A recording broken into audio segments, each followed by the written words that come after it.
All right, welcome back. The rare back-to-back live stream at least, but obviously YouTube will be normal. But we're Yeah, back. happy Sunday. Happy Sunday. Yesterday, but you know you gotta do these in advance sometimes. That's how life would be. Doing these in preparation for GDQ will be fun as well because both of those won't be on Sunday either for the live stream. But that's The how it goes. You should do a live one at GDQ. I think that'd be fun. I don't know. I feel like I that might be hard to do, but if Yeah, you could I've considered the plan that out, option, but it just seems like too difficult for yeah, my petite brain. So I like the mainstream, just everything set up in this way. the consistency. Yeah. Yes. I mean, after like 71 episodes, you get pretty consistent. Oh yeah, I'm sure. But yeah, anyway, welcome. Hello. Thank you. I'm happy to be here. I'm excited. Yeah, I'm Rox. I do stuff. I guess I don't know. Yeah. I mean, me too. I get it. Yeah, I guess. But yeah, I've been in the scene for a hot sec since the turn of the 2009 to 2010, so right around there. Um, Hmm. and I've been kind of taking a break recently. Past few months, I've been kind of just getting lifed, you know Oh, how it yeah, is. of course. Um, but this summer, I'm definitely trying to make a comeback. I'm definitely trying to get back on the grind. I got the 602 in the month, the 10th anniversary, which it's a big one. I need to do well in it, and I haven't done shite. So Yeah, I'm it's a start big working on that. project. Yeah. Yeah, it is a big project. Um, but yeah, yeah, I don't know. In terms of speedrunning, I mostly do Mario stuff. Like I said, 602, multi Mario, big thing. Um, but I started with Kirby actually. My first game I ran was Kirby Nightmare in Dreamland Hmm. for the Game Boy Advance. I played it right here on using this sucker of a controller. Oh, Uh, great. Yep. I just played it like this, and The controller's not bad though. it's actually not the It gamepad. Kind feels of goes crazy. great in the It hands. really does. I tried switching to this, the Wii U Pro controller. I Hmm. just couldn't do it. I really could not switch. The game just felt more natural, which is just weird to say. But it did. Um, and so I started on Wii U VC. I actually started on an emulator technically before I got on VC. I just played it on my really horrible at the time. This is back when I first started like actually speedrunning myself rather than just watching. It was like 2017. It's like 7 years later. But I finally had like a laptop to myself, and I played it on a MacBook on an emulator called OpenEMU. Oh, great. Um, yeah, and it crashed all the time because the laptop kind of I don't know if I was just a moron and it just was riddled with every virus in the world, or if the laptop sucked. I couldn't tell you. I don't have it anymore. But I remember the reason I started running that game was just because I'm so bad at making decisions. I'm just the worst, just ever, just in the world. Um, and so what happened was I was going on Twitch. I was looking at upcoming tournaments for speed gaming. You know, the Twitch Hmm. thing. They're Yep. still around. They mostly do just ALTTV rando. But back in the day, they were the thing for tournaments. You know, Oh I yeah. remember the OG Celeste tournament when that first came out went absolutely bonkers. Um, there was an SMO tourney there too. Like there was an SMS one. There was a lot of big like really fun ones. That was a really fun time in the community. Was that like there's big tournaments then? But I remember one of them was Kirby Nightmare in Dreamland, and I was like, screw it, why not? Game Boy Advance game I can play on my computer. It's Kirby, it'll be fun.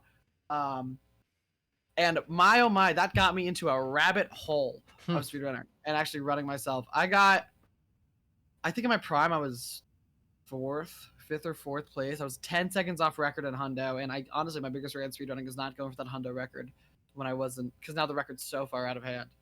Um, but yeah, I ran it, and then I ran the Meta Nightmare category. Plays Meta Knight. I raced that at GDQ with Shasta, Mm. who you actually like interviewed like 2 episodes ago, which is kind of Yeah. fun.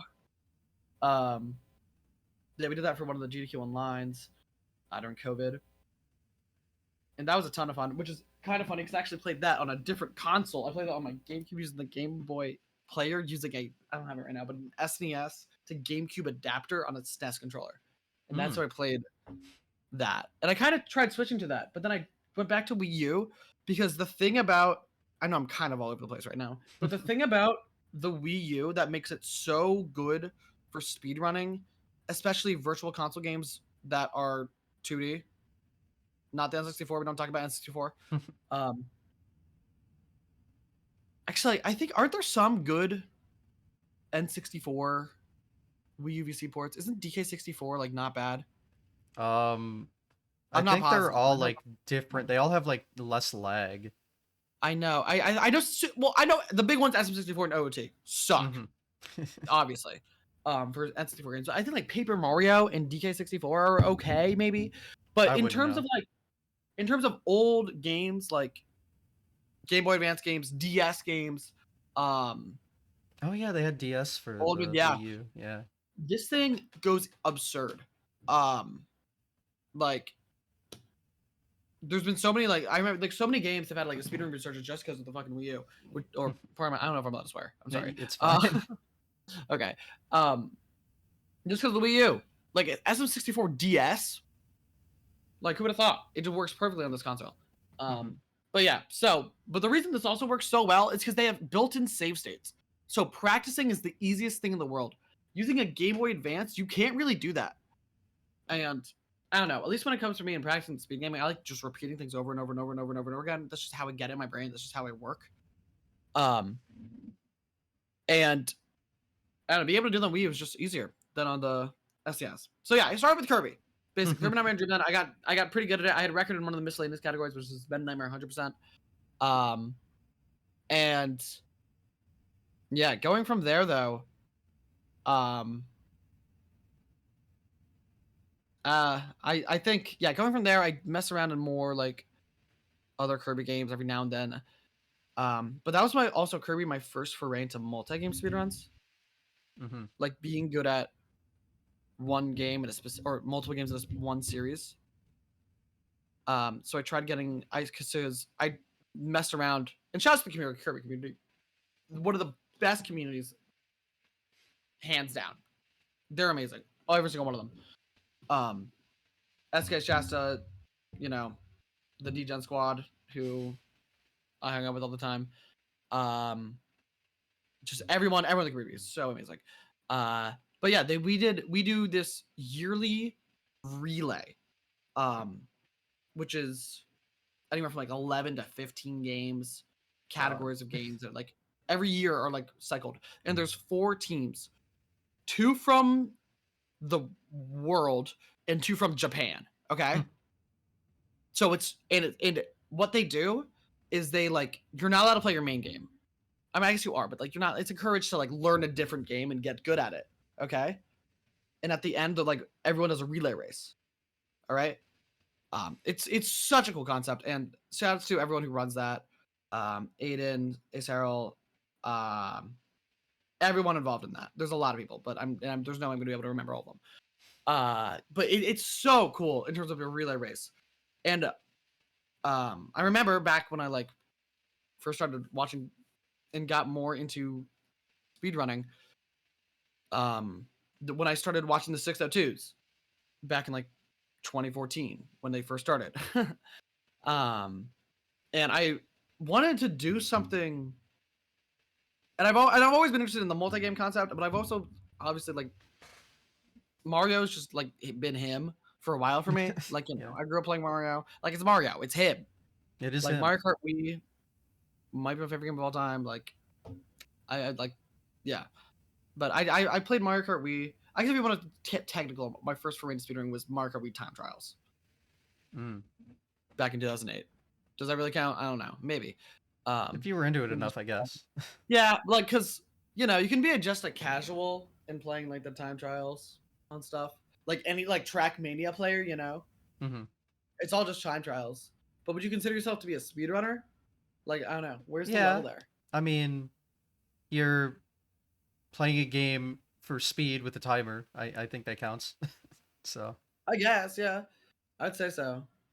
In its most basic form. it is. Yeah, I mean it's more simplified because the game like makes it easy. So Yeah. you don't have to do like any external stuff about it. You don't need live split. You don't No. need. Yeah. That's definitely true. And but the thing about MKW is that, and maybe I was just a dumbass on the internet because when MKW came out, I was 6. It came Mm. out on my 6th birthday. It was like April. It was like 2 days before my 6th birthday. It was like April 12th. I was born April 14th. In yeah. So in 2008. So I was like turning 6. So maybe I was just a dumbass who really should not have been on the internet at the time. But I just couldn't figure out any like how to get good. You know, I obviously stumbled across the YouTube video of how to do this, how to do that, and watching and trying to replicating stuff. And that's how I learned, just by trying to replicate things without having any idea how to do it. And just kind of brute forcing my way. Needless to say, I sucked ass. At MKWave. But that's a game I still play to this day. I love it to death. I still dabble in TTs every now and then. I still get the itch to go back. I don't know. I guess like that first game always sticks with you. If that makes any sense. Oh yeah, of course. What? Yeah. But MKW, that community, coming up with that community was always fun. Even outside of speedrunning, more into the competitive side of MKW, like the movie lounge side was always fun. And then the custom track side of things, where I also kind of like, you can still time trial and speedrun those tracks that come out. I did one of my first ever big like marathon streams was playing all of the big custom track packs, CTGP Revolution and MK Wave. Made by Mr. Bean and Shatter. Shouts to them, legends. I did a 250 track speedrun, which is all 218 tracks in CTGP plus the 32 bass tracks in MK Wave. And it took me like 11 hours, 12 hours. It was just something insane. But I think that's still my most viewed YouTube video for some reason. It's like half of that odd that I just decided to upload for no reason. It has like 7,000 views. Like, so that's fun. But yeah, like I love MKWay. I still come back to this day, and I guess that would be my first way to speedrunning.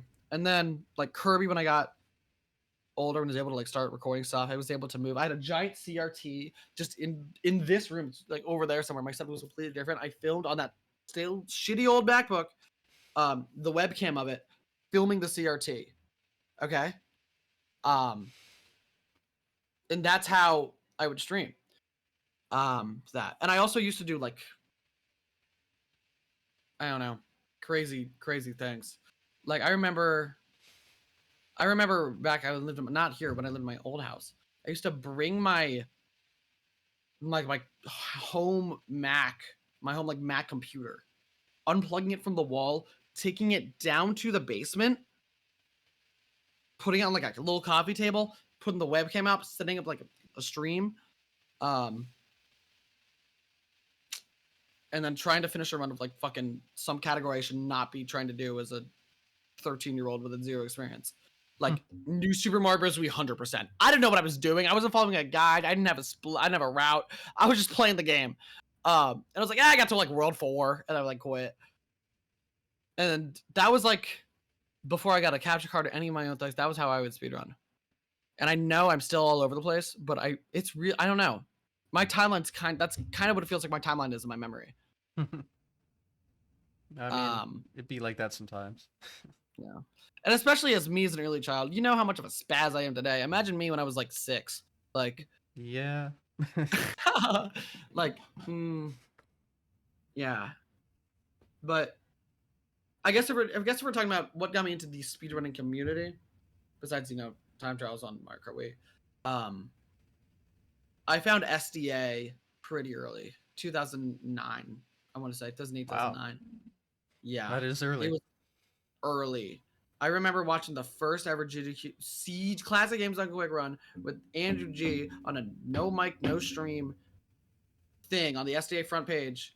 I've been playing the first big Mega Mans, and then finally, I don't know, some voice comes in. It's like Rom Scout and like Frezzy Man's playing. And it's like, what the heck? And it was the coolest thing ever. Just like a community of people. I don't know. It stuck out to me, and I was able, and watching. So I have rare take or rare like point of view where I've been watching like GDQs and like the kind of the expansion of this thing since its early days. Yeah, you Um, literally saw the beginning. yeah, I like Not many I people was can say there. that. Yeah. I was there. Um, I get like a founder's. I should get like a founder's like pin.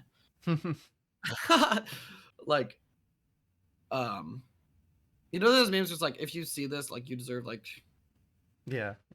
like old like retirement reimbursement or whatever. That's kind of how I feel, you know. If I was there, I was there. No, I'm joking. But no, it's super cool to like look back at all these years and it's like holy shit, it has grown this much. And it's cool to look back at specific points in time and be like, that was a catalyst leading up to the rest of this. Especially as time goes on, especially now that we're in like the mid 2020s, which is weird to think about. I'm 22 now. I started this shit when I was 6. I'm getting old and it's scary. But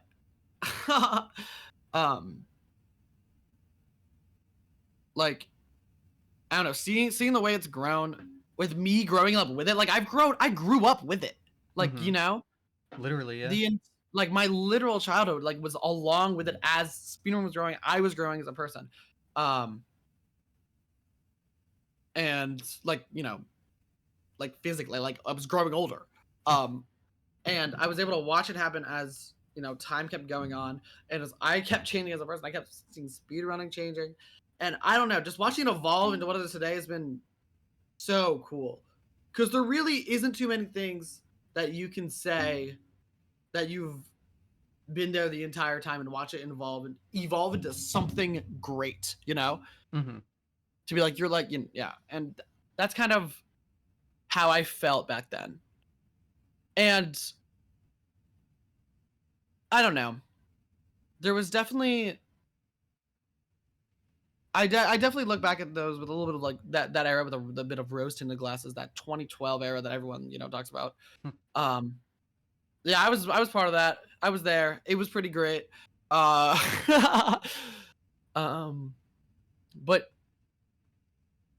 seeing the boom in popularity, the craziest thing to me about the whole thing was the boom in popularity from like 2011 to like 2015. Okay, that like it was probably less than that, honestly. It was probably like 2011 to 2013. Really, is when 2013 is when it.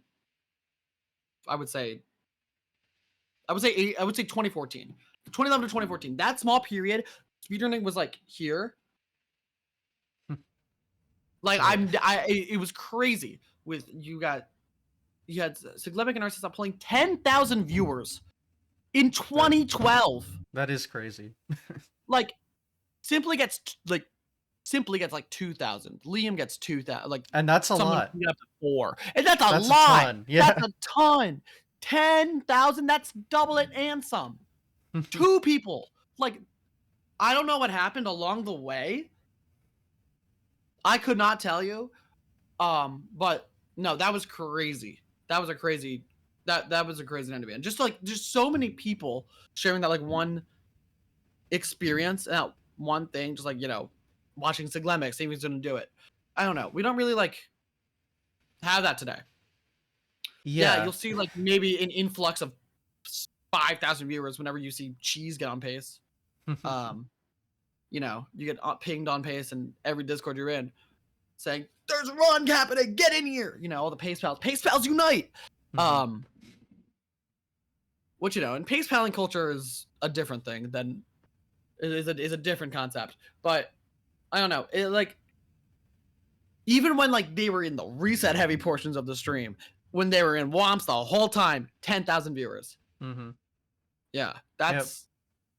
It's because back then there just wasn't. Twitch wasn't what it is now. I know. It was like all gaming. Like speedrunning is like one of the foundations of this website. It is, and I agree with that. I really do think that the reason, like, I really do feel like that the fact that Twitch has gone the way it has made speedrunning honestly kind of like decline to the mainstream audience, you know? Because I guess it did kind of swap yeah. over to YouTube more with the whole content focus side of things. Yeah, but like I guess like yeah, the more casual speedrunning side was gonna be switching over to YouTube. And honestly, like the people like my age who were watching the speedrunners and the people who like the demographic that were watching like Siglemic and Narcissa back in the day, that demographic like doesn't watch speedrunners anymore. Like that demographic is watching like Ludwig. That demographic is watching like I'm trying to think of anybody, but I'm looking at my following list and it's all speedrunners. They're watching Kai Cenat. They're watching, you know, whatever. Mm-hmm. They're watching XQC. They're watching Kick. They're whatever. Yeah. But yeah, they're not watching speedrunners, and it's like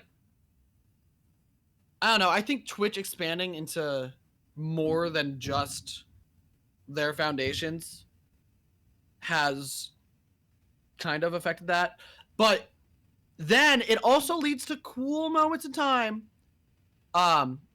like when everybody was learning Minecraft RSG. When all of the big streamers were learning Minecraft RSG, that was a cool time to be in too. When like Tfue was pulling out like 14-minute times, which is like a really good time in Minecraft. I don't know, that's cool. Seeing like big names who are good at one thing get good at another thing is always really cool. Like Armada, for example. The GOAT. Not the GOAT. Mango's the GOAT. I'm sorry. He just went tipped off. But Armada, like, I don't know, being amazing at Melee for so long and then switching to Mario and just, like, it's nothing, getting a 47 and 70 star. I'm like, come on. Like, those are very different skill sets. Those are very different skill sets. And that's just, I don't know. Armada's insane for that. I just wanted to point that out there. I don't even know what even got me to started saying that, but I just wanted to point that out. But yeah, I feel like, and honestly, there hasn't been a new, this is also kind of be a little different thing, but it also feels like there hasn't been a new speedrunning, like, Twitch streamer that's popped out in the past. Like, not a new one. The only ones I've been there, that only ones who like have been there. It's all the 64ers. Simply Cheese and Liam. They've been here since Liam was 2017. Everyone else was way earlier. Yeah. But you don't have like, I don't know. You don't have those people blowing up just from speedrunning anymore. And you used to have that. That used to be a thing, and it's not anymore. And I do think it's because of Twitch. And how they just showcase audiences. I remember like the front page used to be the big thing. You wanted to be on the front page because that meant everyone was watching you. If you're on the front page of Twitch, you made it. Like that's like just not a thing anymore because I don't know why. If I'm being honest, it's just the way like Twitch happened. The way Twitch evolved. It's so big now, like I know it's like millions to choose from to be on that front page. Yeah, I mean, it's honestly Twitch. Another thing I've watched grow from the start. I was there when it was. I was watching Justin TV. Ustream was what it was before, and then it was Justin TV. Oh, so well, Ustream was completely different. Ustream was just like the streaming service, and then Justin TV is a separate thing that came in that became Twitch, and Ustream just don't go in Ustream. Yeah, no, especially not as a 7-year-old. No, bad idea. I don't know. There's a reason I am the way I am, and mostly it has to do with how long I've been on the internet for. So thanks internet, and thanks myself for setting myself up for this. It's okay. But yeah, no, watching Twitch evolve from its roots, it's kind of been sad. I'm not gonna lie. Twitch has definitely taken a fall, and it's kind of like Twitch. It's kind of funny because the streaming like world and like the console world and like the rivalries there are very similar in the way where you have Twitch and you have Nintendo, okay, who are like kind of like two like the big entities. They live in their own world. They really don't involve anything else. And then you got like Xbox and PlayStation, and you also have like YouTube streaming and like Kick, and they're the competitors. All right. And it's funny because these guys, they just like do whatever they want. They don't get involved. These two just shoot themselves in the foot all like the entire time.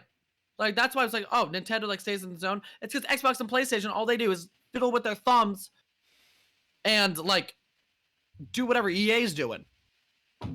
I don't know. That's kind of the same with like YouTube and like any other streaming service that we have right now. I don't even know what they're doing because they can be better than Twitch so easily, but they're just not. Like Twitch is just objectively still so much better than everything else, but it still sucks in terms of like you can't blow up on Twitch anymore. You just can't. Yeah, you need that. You used to be able to blow up like something TikTok. else. Yeah, you need that other platform. You need another platform. You're never gonna be able to blow up from Twitch themselves, and that is an inherent flaw within Twitch. You should be able to. You're the platform that is providing you. Well, how am I phrasing this? The platform should be providing you with a way to help you grow and a way to encourage you to stay streaming on their website. Okay. Mm-hmm. YouTube actively encourages, like, I wouldn't say actively encourages because it's YouTube, but at least there's like an algorithm or something where you can be like, you can grow, Like back in the day, I remember streamers like, I'm not saying I remember like they're dead or anything, but it's like in their heyday of speedrunning, like when Raise Fire got big and 360 Charism got big and Fire Dragon got big and Linkus got big and etc. The list goes on. There were so many. You really don't have that anymore. And it's not like these were like the greatest speedrunners ever, like in their respective games. Yeah, they were really good. Oh yeah. Like I think 5 was record holder. Obviously, Linkus was good, but like, I mean, Chris was a great speedrunner, but I mean, in SM64 is not touching Simply or like Cheese, and like in terms of like actually like in 120 star, because just in like a race, if they race, he's gonna lose, even in his prime. Obviously he's a multi Mario guy, and he was the best at that. Racefire got like a 119 in Sunshine, which is a very good, incredible time. But the world record at the time was like a 114. It's like 115. So it's like they also had, they weren't just speedrunning though. They also had personality, they had content, they were helped building their stream. So obviously that helped them get big compared to like the other bigger speedrunners. But like you don't have that anymore, is what I'm saying. Yeah, Moab, that is exactly what that is. But you just don't get it anymore. Where like big personalities in speedrunning. The best person I can think of is Hex. Okay. Like I think if Hex streamed in 2014, 10 years ago, he wouldn't have had a grind for partner. He would have been pulling like. I feel like a lot of people, not just Hex. I'm using Hex as an example because it's Hex, and I was with him last night. But I don't know. Even me, even you, even half our friend group, you streamed back in 2014. It's a way different story. Okay, where instead of me, whenever I stream, which is rare these days, pulling like maybe 10 viewers, you can just like go live and consistently like get people watching you and interested in speedrunning. And you, because of your speedrunning and that just doesn't happen anymore. I don't know. No, you're right. Yeah, I've noticed. Like, do you know what I mean? Yeah. Like, am I okay? I just want to make sure I'm not yapping to the void here. No, it's because the market's so saturated now because the website's so huge. You can watch literally anything you want now. So it's like, I know it's hard to stand out. It really is hard to stand out, and that's why you need that other platform, which is kind of sad. Because unless you're, I don't know, unless you're playing 64, you're not. It's sad to say, unless you're playing SM64, you're not getting, you're not gonna make the big time Twitch viewers. Like you'll hit like partner numbers, you can do that, but you're not gonna. But I feel like a lot of growth is with of speedrunners streamings. All of the growth there is all of the growth there is speedrunners themselves finding other speedrunners. You know what I mean? Oh yeah. It's not outsiders coming into the speedrunning community. And obviously there are still some of that, but it's not coming from Twitch. It's coming from YouTube. Mm-hmm. It's all coming from YouTube. And I don't necessarily know if that's a good or a bad thing. Like, obviously, I'm very glad there's YouTube content that's getting more people to speedrunning. That is a good thing. That is objectively a good thing. But it has definitely changed the way, like, speedrunning spectating culture has been. Yeah. Does that make any sense? Because people are now like, they see the end result instead of the like journey to the end result. Because yeah. Exactly. Because like, I don't know. I feel like you'll see every world record get thousands of views, but you'll see the Twitch stream get there, have 3 viewers, and barely make an affiliate the whole time, So it's, I don't know, it kind of just like speaks into how speedrunning, if you're speedrunning, you're not doing it for viewers, you're doing it for the love of the game. And you should be. So and you should be. That's what I'm saying. That's the point I'm trying to make here. Okay. Is that you should be streaming for the love of the game. And like, yeah, obviously do you want to like blow up and all that? Obviously. But that's not why you're streaming. You're streaming for the love of the game. Yeah. And I will say for content, if it wasn't for YouTube content, I don't know if I'd be here. So I mean, you gotta respect it. And it is fire. I'll give them that. Is fire. It is fire. And honestly, I've been dabbling into YouTube stuff myself. In just like, trying to do runs of something and then highlight that, like completely blind runs. Like I did a blind run of Five Nights at Freddy's. I did a speedrun of it. Okay, 100% of it. 420, I did everything. All right, made a YouTube video out of it. Highlight video, like kind of just showcasing, I guess, funny moments and highlights. But also like, I guess FNAF is a bad example because it's Five Nights at Freddy's. It's the fucking autoscroller. But I've done that for like 3D World item lists. Okay, that was the first one I did it for.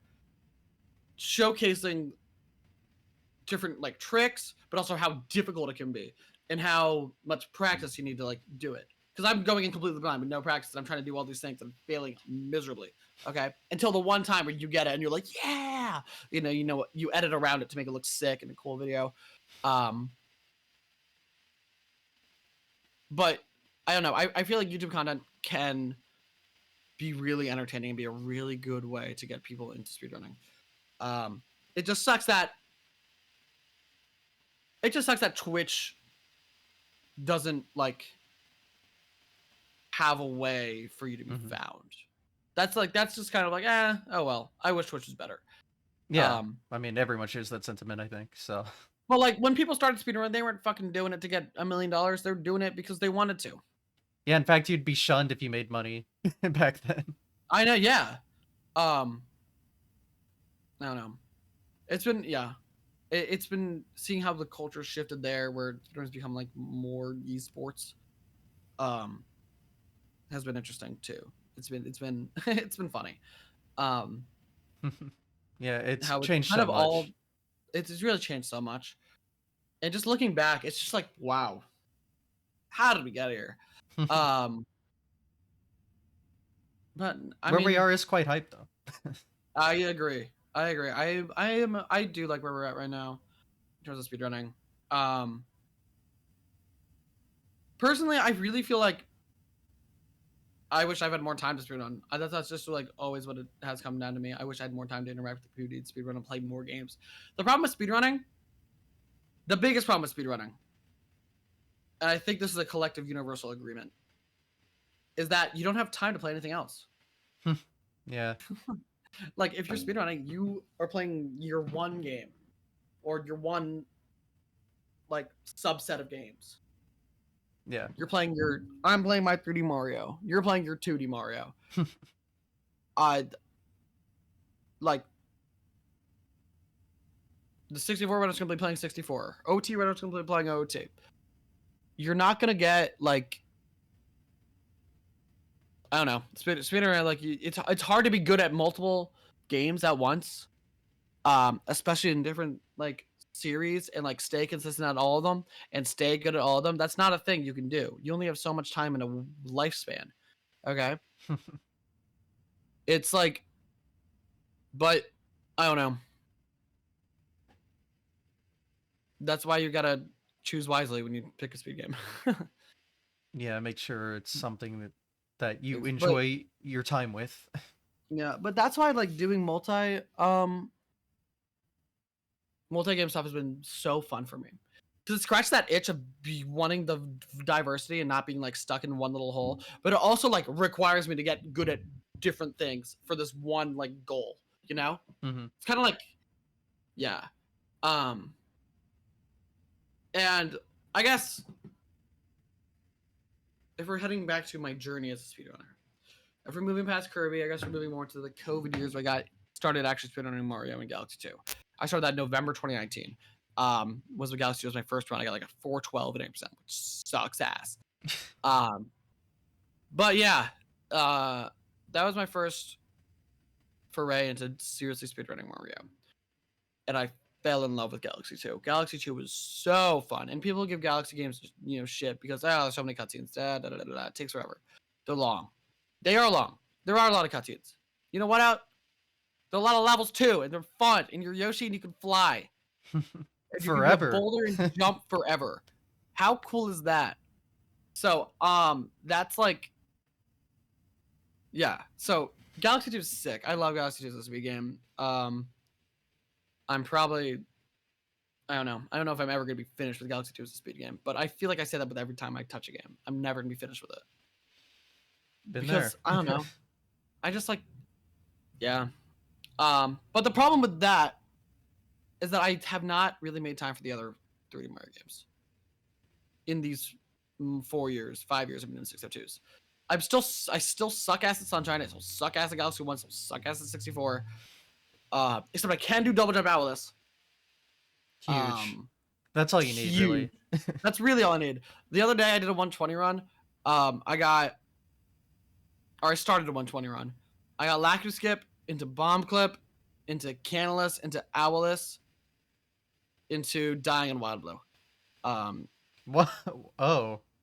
I just messed up the camera angle at the beginning of the tree and I just jumped and Oh, okay. That makes a little more Like, sense.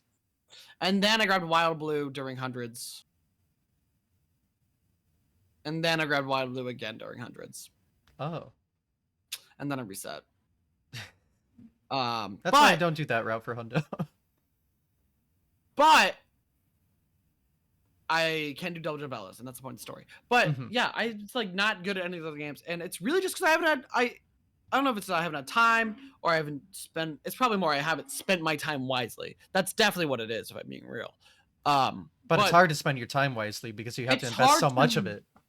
Exactly, and it's hard to know where exactly to spend, what time to, because like I'm always like, what can I do to get as good as possible, as quickly as possible. Okay, that's how I'm always trying to look at speed running. What's the best way to get good? What's the best way to get as good as possible, as fast as possible? So if we're looking at it from like here, I guess I should play this. The 602 is July 13th. Right after GDQ. July 13th. Yeah, Omni would not make it that week. I think it might be the 14th. It's one of those days. I don't know. Maybe I should figure that out soon. I'm figuring that actually right now because I kind of need to know. Yeah, if you want to participate, kind of. Yeah, I'm kind of signed up.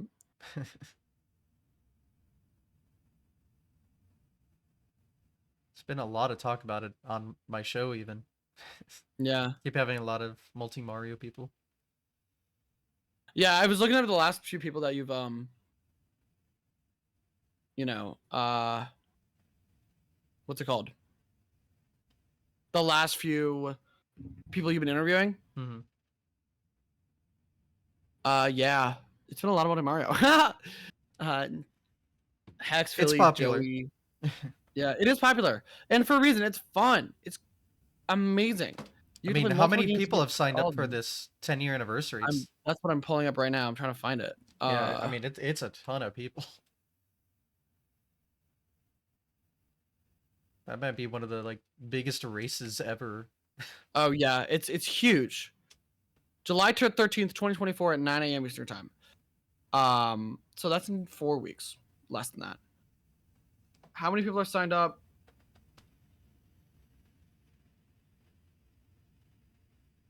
Uh-oh. I didn't even realize it got this big. The reveal. What is it? 156. Oh my fucking god. 156 people are signed up for the 602. That like actually is one of the biggest races ever then. I know. If I'm not, predicting it at is. 30th. Okay, and what's even more insane is that if you look back at the 602 history, you know, the colloquial like goal is to get sub day. Okay, Mhm. that's like, you know what? You're a good runner. You get sub 24 hours in the 602. You did it. And like usually that's like been known as a hard thing to do. If we look back at my first 602 I've ever done, which I believe was winter 2020. Yes, it was. Only, if I can do this, only 9 people were predicted to get sub 24. 9. 9 out of 50 in that race. And that was the first time I think that, was that the first time I had 50 signups? Was December 20? I don't know. How many people are predicted to get under 24 hours this year? 44. Oh my god. That's like as big as the whole races from back then.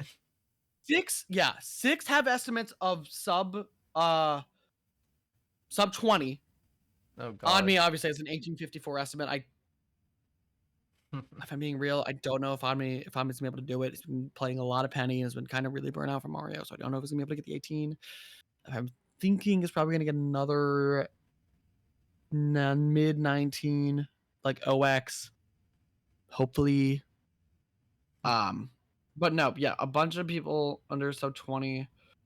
And it's like, not only that, but the crazy part about it is how close people are, like, throughout. How many, like, just 1 minute between things? Jay versus Silo, 2 minutes apart estimate wise. Okay? And it's because Silo saves a half hour in Jay and Sunshine, but Jay saves a half hour in Galaxy 2, you know? It's just like a back and forth like that. Like, Toggle Shift Dayton, Talon, 2 minutes apart there. And the 20-hour mark. We have 3 people who are within a minute and a half of each other at the 21, like 22, 21 hour mark. Yamakuchi and Blood. All within, it's like, these 2 people within, me and Druz are within a minute of each other. What the heck, Druz? I gotta be Druz. There's people The like 23 hours rivalries. in who are 7 seconds apart estimate wise. Okay, and that's what's so cool about it. 25 hours apart, 2 people, 58 minutes apart. And then there's people, it's always, I love looking at this 602 sheet and just seeing just the complete like outliers. Because for example, we have one of my favorites personally on this list, Hardcore Gaming 07 with a you know, 5:15:08 in hardcore in Galaxy 1, and 8:58:36 in Galaxy 2, you know, both top 3 times. A 2:02:05 in 64, which is pretty solid. He played that game for like a month or 2 and almost got sub 2. That was, I think he did get sub 2. He just didn't update it. Wow. SMS 120, 14 hours. Estimate 20, estimate, yeah, 30 hours. 14-hour SMS estimate. Oh no. So I think it's so funny seeing all of the different like. Just looking at the sheet, looking at the history of it. If you look at the 602 race sheet, I'll put it in the chat room just because I can. Like, it's just you can see the history of it. Obviously, done a good job, and everyone. I've gone through history. Like, what's the first race? 20 participants. So that's kept track of like everything since the start. It's kept up everything. You can look at race. Yeah, you can check race history. You can see the fastest SMG2s of all time. As fast like who's won the most races. The highest like finish percent, most participants ever was 78. It's which we're about to double. Yeah, that's crazy. I remember like recent previous interviews of like Multi Mario. They're like, "Oh, I hope we hit 100. That'd be so cool." And I know, now it's yeah. at 150. It's insane. It's absolutely insane. Yeah, I did not expect it to get that big. For sure. And I love looking at the history of this thing because it's really funny how Oddme is one. Oddme has the best SM64 120 and 602 with a 144. Which is like, I don't know. I feel like Oddme having the best at 64 is kind of funny. Okay. But yeah, so 602 gonna be hype. If you haven't signed up for it, sign up for it. It's gonna be sick. You should do it. Can we hit 200? Can we hit 200? We have a month. Yeah. We have a month. What did I say? We're at 156, something like that. Yeah, 156. Yeah, that's crazy. Theoretical world record is in 1816, which is insane to think about. What is the record? It's 18. The record right now is it's a 1909. Oddme. Oh. Oddme's PBs combined is in 1854. Oh wow. So Oddme can still save like a solid 40 minutes off his times. Most of that's gonna come from Galaxy 2, but he doesn't want to do that. He doesn't want to talk about G2. Well, it is close to 18. It is close. It's very close to 18. He can do it. I believe in him. I'm just a goat for a reason. But no, 602 is awesome. I just wish I was better at it. And I keep getting clowned on for how bad I am and for how long I've been doing it. I just haven't put enough time into the other games that I need to start doing that. And I'm definitely gonna start doing that more. I think I really want a 309 in greens. That's kind of what I was grinding for before I kind of had to stop. Just because I just didn't have any more time to stream. I want that before the 602. If I can get that and get a consistent greens, that means I'll be good at the ending of the 602, which is what I'm always bad at, is the ending of the 602. I always end up getting like shitty ass greens times. Because in the race you have to do it in release order, right? Yes, you have to do it. It's 64 G1 Sunshine G2. Oh, in sorry, that order. Yeah. Not quite release order because the Galaxy games are just so massive that you have to have something in between them. You have to have that, yeah. Yeah. And I don't know. It's like being good at G2 in the 602 is of utmost importance, just because it's 10 hours long. Of course, it's important. It's half the thing. So yeah, get good at G2, and I really need to like get better grants. I'm solid at 120. I'm not very consistent. I'll work on that soon, whatever. But I need to work on SMS and Galaxy 1. I can save an hour in those games combined. Same with 64, but I fucking hate 64. Yeah. It's a lot. I'm hoping if I'm looking at, let me look at my PBs right now. What's my estimate right here? My estimate's a 2309. My PB was a 2320 something, I think. It was not the last 602. That's for sure. 2334.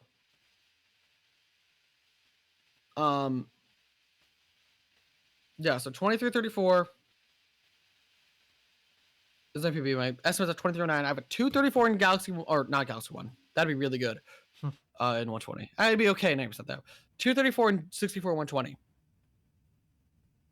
That's pretty bad. That's pretty embarrassing for me, who's been watching 64 since I was out the womb.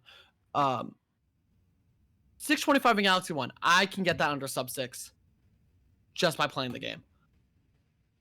And same with Sunshine 425, I should be able to get that under sub 4. And my 943 in G2 is embarrassing for how much time I put into that game. I can very realistically get a 9.2x just on any given run if I'm not rusty. I just need to do it. So I have a month. I don't have that much time. I have a month, but if I can get sub 6, sub 4, and a 9.2x before then, and I guess I don't know, sub 230 and 64, get like 1 PB in there, so I'm not the most rusty human being on the face of the planet. That'd be nice. And if I can get a 22 this 602, I'll be satisfied. If I can get a 22 this 602, I'll be satisfied. But no, it's yeah. Yeah. How many have you done? That's a good question, actually. 1, 2, 3, 4, 5, 6. 1, 2. Wait, I lost track. 1, 2, 3, 4, 5, 6, 7. This will be my 8th. I have the current streak right now. I have the current streak for longest 602s finished in a row. Wow. Yeah, most 602s finished in a row with 7. I am the sole holder of that record. Yippee me. Woo! Gonna make it larger too. Yeah, it's because but it used to be Flygon Man. Flygon Man did every single one since like the second one until he didn't do the most recent one in winter. Shout out to Flygon Man, who's been there since the start, along with Oddme, you know. Yeah, But 10 Oddme years. like kind of does them intermittently. Yeah, this is the 10-year anniversary right here. The first 602 race had 20 people in it, and I don't think any of them are partaking in this. If I'm being real, because Oddme wasn't in it and Flygon wasn't in it. But like 360 Chrism, Nocturne, Maelstrom.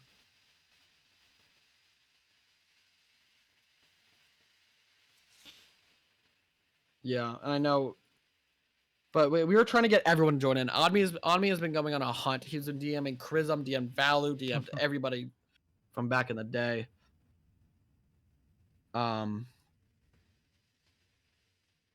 Halkery. I didn't know Halkery did an old 602. Shout out. Anyway. Yeah. So the goal is to get 22. I think I'm actually gonna pull out one of my favorite tools on the internet, a spreadsheet.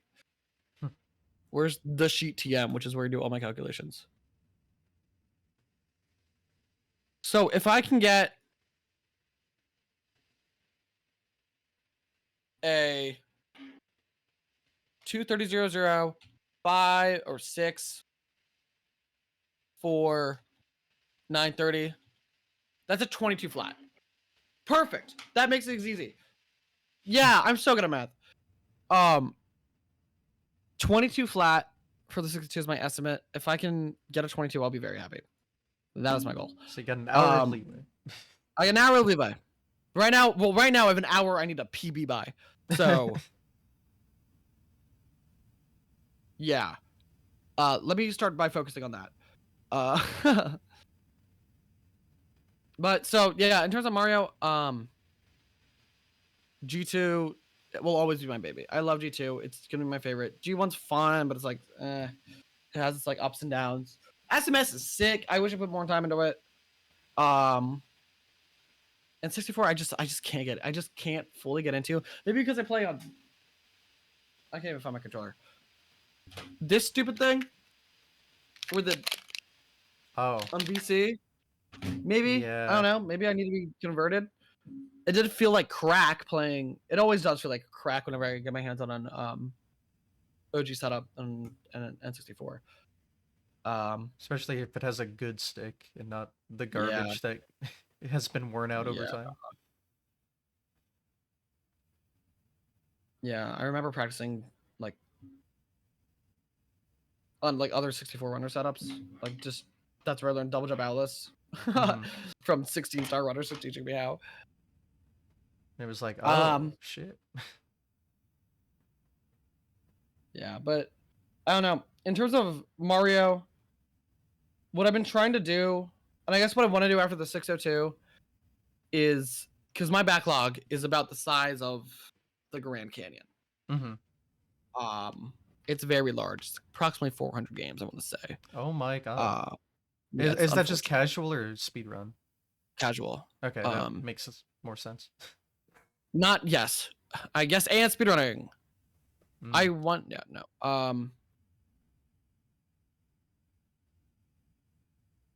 I can actually count right now. 83. Hold on.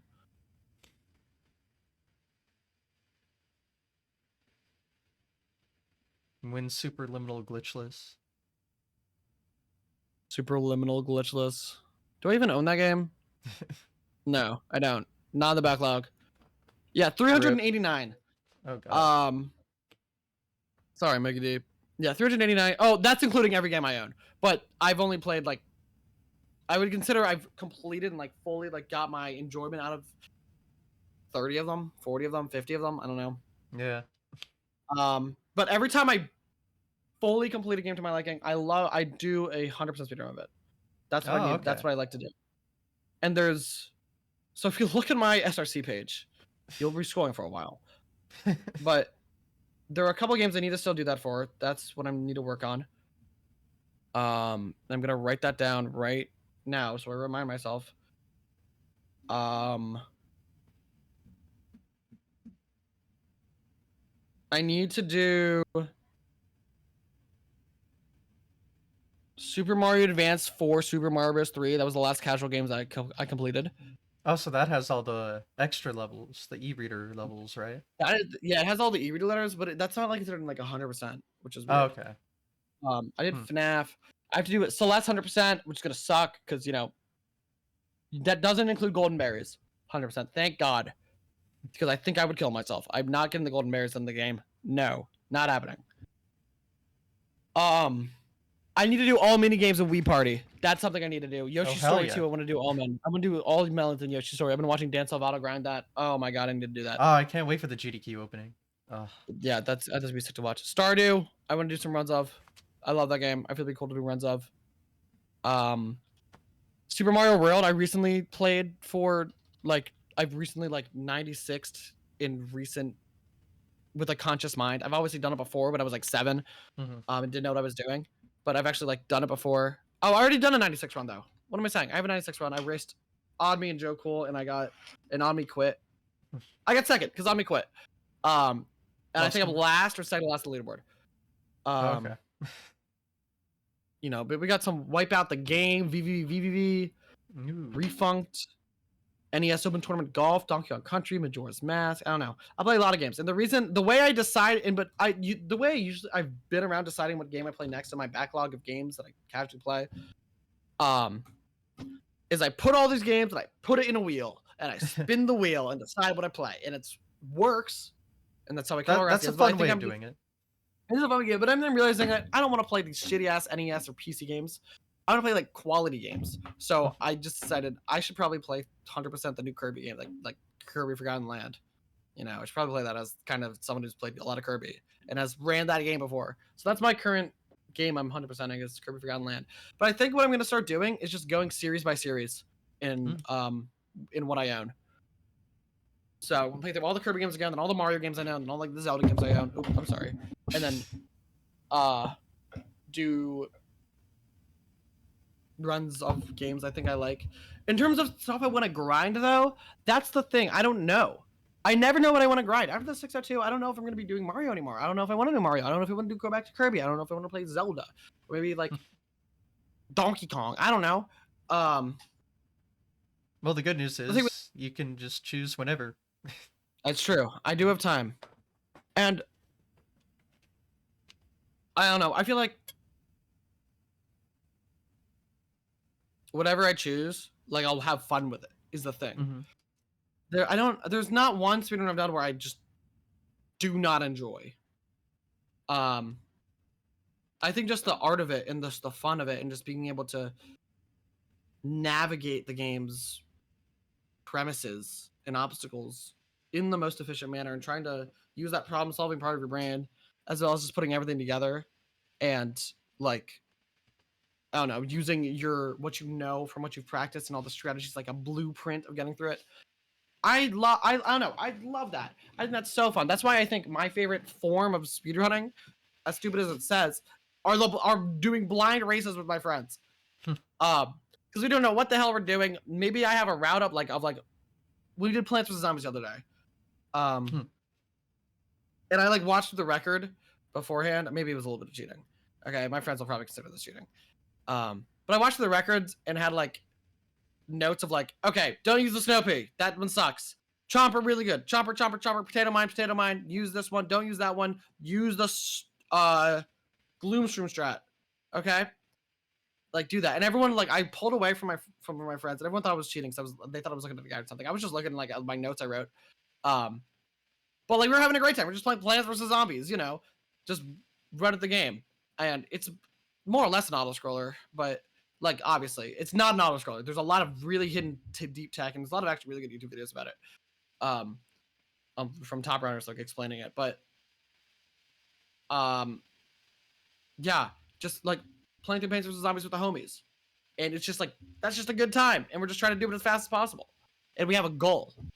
And just, you know, trying to figure out the strategies of how to beat the levels quickly. What zombies are like what plants we need to use against what zombies to go fast on, because this plant might be really good at damaging them, but it slows the zombies down, which causes the zombies to die slower and leads other zombies to spawn later, which loses time, you know.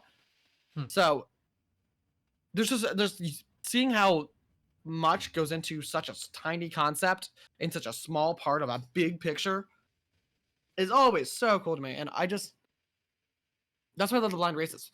But when it comes to picking a game to grind and get good at, a question I always I never know how far I want to take it. Okay, I never know like what game, what category. Do I want to be the 100 grind? Do I want to be any percent? Do I just want to go? Do I want to play this random ass miscellaneous category that nobody gives a fucks about? Like, I don't know in game like, and yeah, I mean. People always say pick a game that you're gonna be able to play over and over and over and never get bored of when choosing speedrunning, which is true. But I don't know. There's not really games I've played that like I do get bored of. Okay, like I don't know. Maybe I just have. I don't have like a worst speedrun game, like a game that sucks to speedrun. Because even the bad speedrun games are fun. You know what I mean? Yeah. Bad games make great speedruns usually because the games are fucked up. But like there's no like a game I actively despise. That like I would run. Like there aren't any. Just straight up. There are some that are like painful and I just need to get better at them for me to enjoy it. But there's none that I like actively dislike. Like I could like literally spin a wheel of any game I have on my SRC page and be okay with grinding that game for a record. Straight up. That's a big collection. Maybe not Sunshine Chaos Edition. That might suck. Oh. Yeah. Yeah, that would really suck. But like I find enjoyment in every single one of these games. In every single one of these categories. And that's what the hard part for me is literally just committing. I have speedrun commitment issues. And because I always want to like do good, like get better. So what I used to do is set a goal for myself, and I have a spreadsheet called the Rocks 10% rule. The Rocks percent rule. And basically it lists off every world record of every game I follow in SRC. I haven't updated it in a couple months. Just because it's gotten too overwhelming, and I follow games like Among Us and Lethal Company, which have in Stardew Valley, which have way too many records and way too many people and way too many categories. They're changing all the fucking time. Because those are games that just like everyone plays. Like Stardew Valley, everyone plays that. Shouts to that community. That's the speedrunner community. But there's just so many categories because like there's multiplayer. There's so many different goals. It's not really an end goal. But I have a spreadsheet which has a formula which gives me the world record of each game.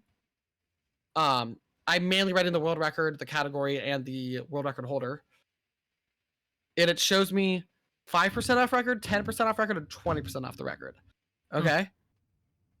So if we're taking it's like Odyssey 90%, because I'm looking at it. It's a 5610. Okay, by Tyrone. I think it's a 5610, unless you PB'd recently. That's what I recall it being, at least.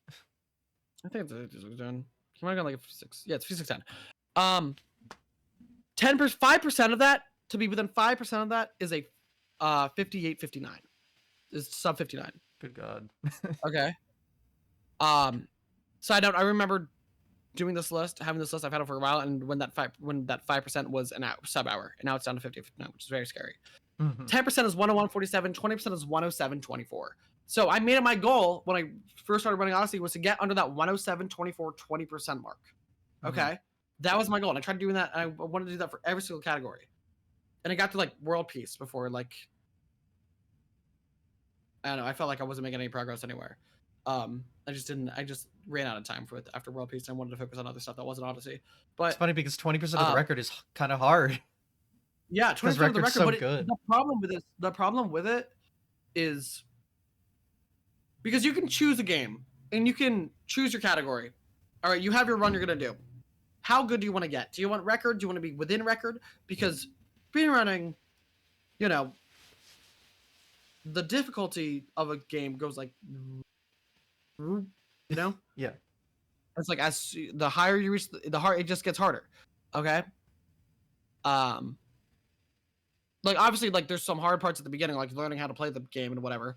But like, in terms of the grind and how much time you're putting in, like the more time put in you put all that time at the end going for that last minute, you know, going from 57 to 56.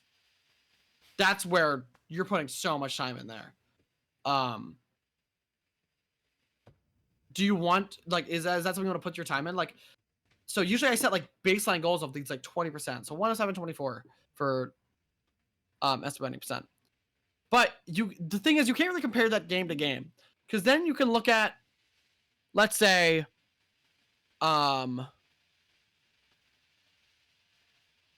Super Mario Galaxy 2 242. Which is the record's an 841. 20% of that is a 1026. Okay? And comparing times in a speed game are so difficult. Like, how do you compare a 1026 in SPT 242 to a 107 in SMO 90%? Like, that's 9 hours difference. Yeah, but really, no, but like, just like the time put in, the skill it takes to get there, how difficult it is to do. Like, there's no really good way of comparing that. So I don't know. Whenever I pick a speed game category, my goal is to always like, at first, it's to become mid. My goal is to always become mid because you can't go anywhere until you're mid. Okay. You start off bad, but you need to get to mid. All right. Mid is always a good starting goal, and I feel like a 107 is a solid mid. And that's why I like the 20% rule because it's usually pretty lenient. Okay. It usually gives you a fair estimate. I'm not saying they're exact. No, that's ridiculous. They're not exact. But like, I don't know. I think 20% getting a 331 in NSMB Wii Hundo, that's not awful. 20%. I feel like that's on par with other things. I'm trying to think of a good example. The thing is the thing that's a little interesting here is when we look at like Super Mario Bros. 1, 90%. NTSC. Not PAL. Records 454, right? What's 20%? It's 554. Oh, that's easy. Yeah, that you can do that in like. I could probably boot up the game and get that now. I haven't played the game in like a year since I've done that. Since I did that PAL thing, like I made a YouTube video like a year ago. Since then, that was the last time I played SMB1. I could probably shit out of sub 6 just by like not being an idiot. So like 5% of SMO. What I say was it sub 50, sub 59? It's like 58, 5% 59. of SMB1, 80% is a 509. That's my first PB. Yeah, so it's like not really fair to to like compare those. So, I take it by a case by case basis. Like if I was to go for I feel like mid now in SMB 100% sub 5. I feel like that's considered like The fact that that's considered mid kind of makes me I sad, know. but like I almost feel I mean 400 people do have that, yeah. which is weird. Like I used to do it by amount of people in the leaderboard. Mm-hmm. So SMB1 has and like trying to like get the 10% or 20% there. Oh god, 16 pages of people. Yeah. 1562. So like 30th would be 20%. No, that's wrong. 300 would be 20%. Yeah, I was gonna say no. Oh wait, that would be right. 300th would be like 459.2.3. God, Yeah, really? 459.3. How many people have sub? Good Now I want to see. Christ. Yeah, 393. Thanks. Shout out to the guy who got 500.000. On the What? Switch. Oh, okay. I was gonna say that's not a possible decimal. It was on the Switch. I mean, it was a 500, but no decimals. Interesting. No, yeah, it's because the Switch runs at 60 flat, but the NES runs at Oh. 60.09. Oh yeah, that yeah, I know that. I was gonna That say makes because sense. I've had my PB used to be a 5 flat .006, which is a frame away from sub 5. Oh. Uh good times because that was a 1 Good frame time. PB from my 5 flat .023. I had a fun journey. Anyway. Yeah, I mean it's crazy how like it's crazy how different games go different ways because like SME1 you spend years trying to save 5 seconds Hmm. while in like 64 like your first PB in Destiny 1 episode was a 509, your PB is like a 455.3. Mm-hmm. Yeah. So that's 14 seconds. SM64 120, what was like Ouija's first PB? Oh, like no they idea. like the time got there. I just think it's really funny. Like even in shorter categories that aren't an hour long, I think 16 star. That's still like most people's first runs are like. Mine was like 30 minutes. I'd love to see Suiji's. What was Suiji's first submitted run? Well, the other thing is people don't always submit their like I first know, yeah. runs. They usually don't submit their first runs. I feel like Suiji might have. Let me see. It's Suiji's a big possible. submitter. Yeah, 4 years ago, 16 star on emulator, 30 flat. Oh, okay, well, damn. And then after that, he PB'd by 10 minutes. 2007, 1859, then 17, 17, 16, 16, 15. So he got 1, 2, 3, 4, 5, 6, 7, 8 PBs to get to 15. Only that many. I have like 20 PBs and I'm at 18. Yeah, I guess like. I mean, With yeah, but then improvements. once he switches to N64, so he switched to N64 once he got 15 on emulator. It looks like. Then got a That far. 1610 and then just worked from there. Up until 1435. Yeah, but like he saved 15 minutes. Like his old PB is literally double what his current PB is. In a 15-minute category. So I don't know. It's interesting to see like how different games play out differently because obviously 3D Mario, 3D games, is a whole different dimension of like where to go. There's a whole other axis.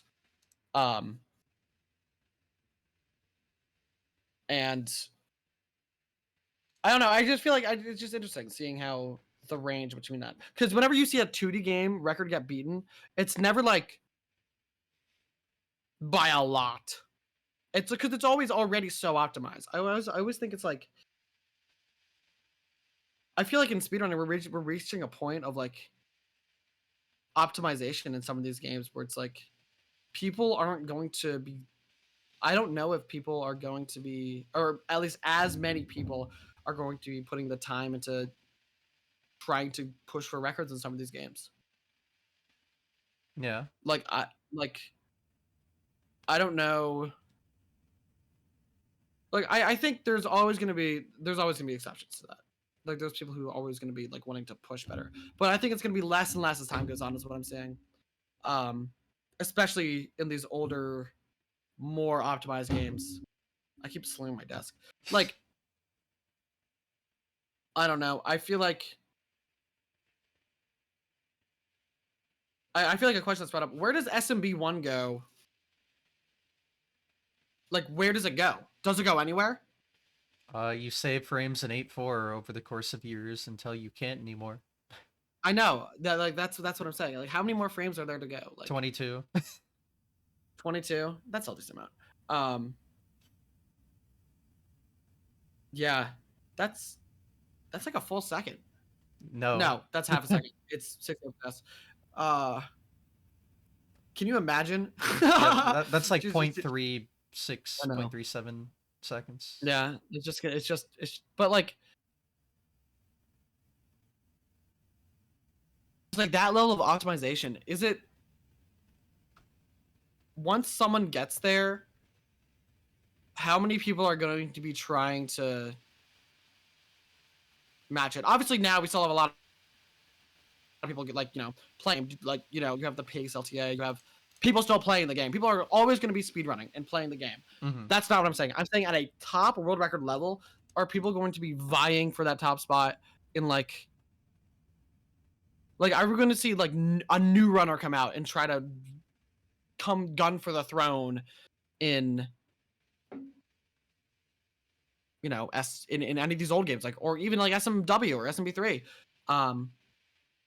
You feel like it's been the same old guard for so long. You really haven't seen a new name. Like the newest name, the last new name to pop out of like these older optimized games really was Nifsky. I would say he was the last like because SMB3, I think Louis still has it. No, not Louis. It's Kudos kind of popped off with that game Crudo. though. Oh, you're right. Crudo has popped off. I forgot about Crudo. I'm sorry, Crudo. And Narfman now has Warpless. No, Which Mitch has Honda record. That's yeah, Mitch does still have Honda record. though. Louis still grinding. He's got a 109.42. Yeah, he's 4 seconds. Maiba had it. Yeah. Yeah, so many games Narfman, to keep track Kudo. of. So yeah. I know. Narfman, Kudo, Mitch still up there. Trying to look at no wrong warp. Yeah, Kudo got no wrong warp and 90%. We have CZQB up there.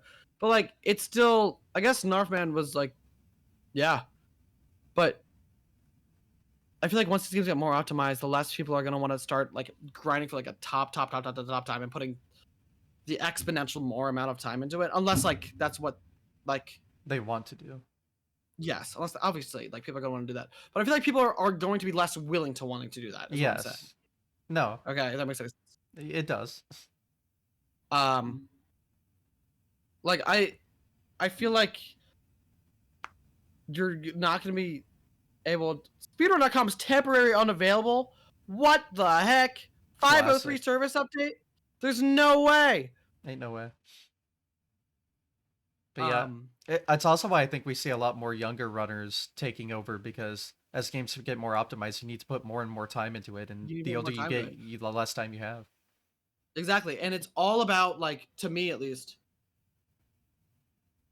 it's all about like the resources that you have because, let's face it, someone getting into SM64 now has the entire world at their disposal. Yes.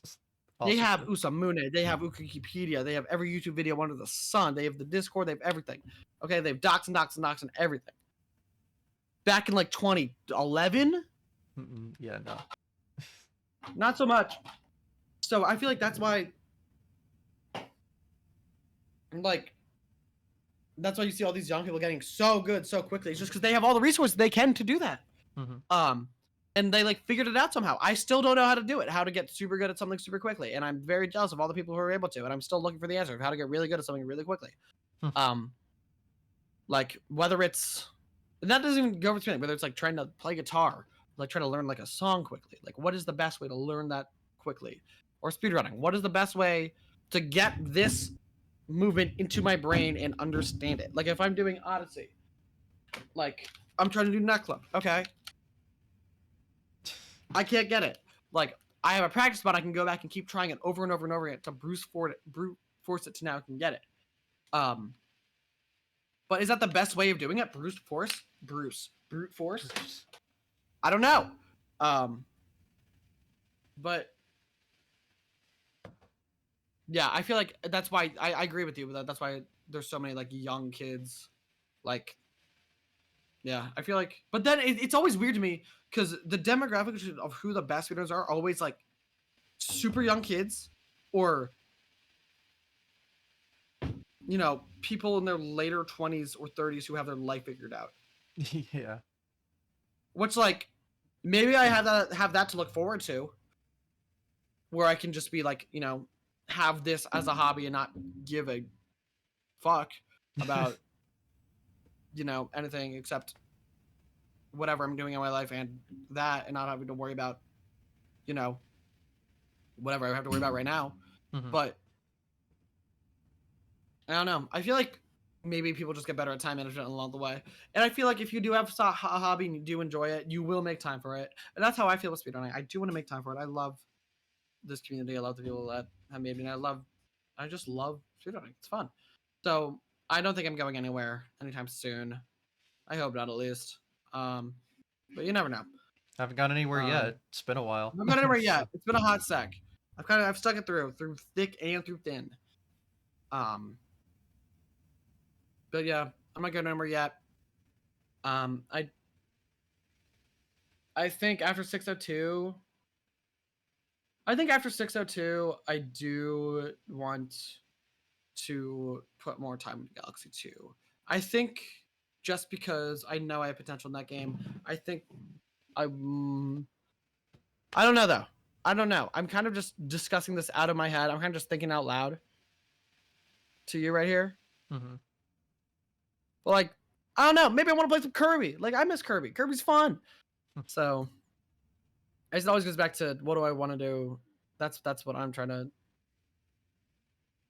figure out, and how I want to best spend my like time. Because as I grow, as I get older, and as I like just have more life stuff to do, it's like shit. I'm not getting any more time than I am right now. Like I gotta lock in. But I don't know. It's even hard to do that because even like right now in the summer, I'm working, taking my summer classes. You know, I have a bunch of IRL friends. I'm in a relationship. Like I have Obligations. other priorities. Yeah, I have obligations. And I still want to be doing stuff music wise on the side that I've always been trying to do, that I've never been able to really make time for. That's always what it comes down to. Is that I've always been so bad at managing time in my life, and so it's like just like shit, relatable. where did it all go? Yeah. Like, just where did you go? Like, what the heck?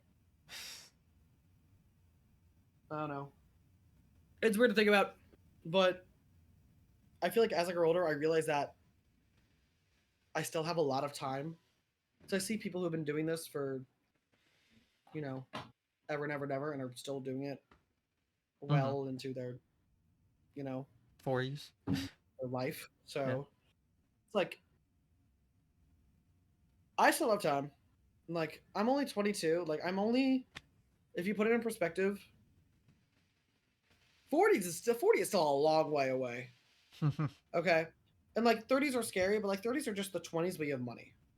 You know, maybe. You have your life. If you play your cards right. That's what people have told me. That's what I'm kind of banking on. But I don't know. Just my goal right now is just to be able to have time to fit in all of the things I want to do with my life, including speedrunning, including playing guitar, including everything I have to do. Just being able to fit it all in without feeling like I'm sacrificing anything, without feeling like I'm putting away a part of myself or I put away putting anything else aside for anything else. But that's really hard to do. Obviously, you're gonna have to make sacrifices here and there for the things that you want to do in your life. Yeah, it's hard. Yeah, for sure. And I think especially we when all it comes think to like, about it at some point. especially when it comes to speedrunning, because I've never been someone to get burnt out. Like I burnt out of anything, like speedrunning wise. I can't think of one time I've looked back and I'm like, yeah, I'm burnt out. It just has not happened to me. Um, but like, it's never been about burnout for me. Because once I start something, once I get on my groove, and once I get going, once I lock in, like, I'm in. Like there's like that's where I shine is when I like actually lock in and go. Okay.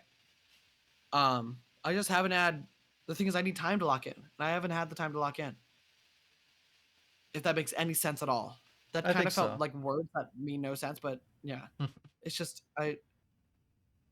the goal is just to lock in for me and just get on the path I want to be on and go. And that I don't know. Right now this next month, it's balancing everything, but also it's the fucking 602. Um so yeah. I guess that's my near future goal. Just sight set. I want a 22,602. That is the goal. That is what I'm going for. That is what I'm locking in on. I also need to lock in on doing schoolwork. I have just regular work. I just have music stuff, work I want to do. I don't know. But yeah, but my main priority for the next month at least is to 602. After that, who knows? I still want to do YouTube content for sure. I'm still working on that. I'm actually releasing a video in an hour or two. I think it's scheduled. But it's not speedrunning. It's actually music related. Me and Exprelli did we just put our plays together into a and we shuffled it, and the song that came out next on the shuffle is what we put into a bracket, and we just like what song's better. So it's a little bit of change of pace, but I've been kind of wanting to do that for a while, and I'm kind of excited for it. And I mean, yeah, but I still want to do the YouTube content editing, like speedrunning this. I'm right now. The project I'm editing is speedrunning Raid Shadow Legends, which is like, I'm hoping that does okay because it not only is that because when I was sponsored by Raid Shadow Legends, everyone is, but it's also like this is how you do this in this amount of time. And this is the fastest way to get to level 12, like, stuff that could also be helpful outside of speedrunning purposes, just like if you want to grind levels in a Raid Shadow Legends, which might be a thing that people want to do. I don't know. But also like, I keep wanting to do because my main series I do right now is Wheel of Speedrun. I spin a wheel of all the games I've ever done a speedrun of, and do a speedrun of it and make a highlight video of it. I'm kind of on hold for that right now, considering I'm editing. It takes a lot of time that I really don't have.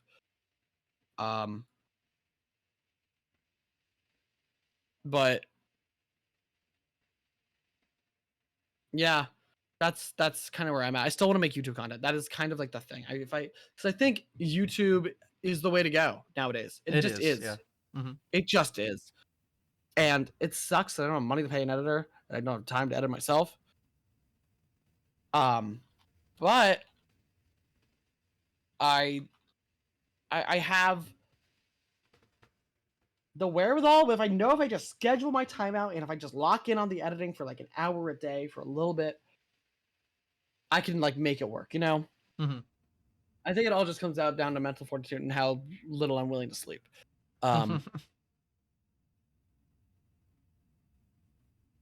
And yeah, hopefully, like I don't know. Hopefully it pays off in the end, because that's always like what it is. What speedrunning is. Speedrunning has never really been about the final result. It Hmm. really never is, and that's kind of It's what the I've learned with journey, speedrunning. and it never It truly really is the ends. journey, and Yeah. it really never does truly end. You can always find something to improve upon, something to save time upon, something to, better upon. Hmm. And I I think that's beautiful. Now, I think that like in speedrunning, when you're grinding for a time, you're going for that sub hour in Odyssey, okay, to pick a time, a goal. You Along the way, you're gonna hit goals, you're gonna hit peaks and valleys, you're gonna hit a PB that feels nice, you're gonna hit that 1 minute PB that feels so good. We hit everything you just recently worked on. But you're also gonna have like those points where you just can't get out of Wooded for hours on end. Um, and I think how you adapt to how one adapts to not being able to get through Wooded or whatever obstacle in their journey they're going through, the mental fortitude and mental strength that one learns from speedrunning of dealing with that translates to life amazingly. So I don't really know where I was going with that, but I kind of ended up in shout to speedrunning because it's kind of like it really has helped with life skills. It really just does. Hmm. Um, and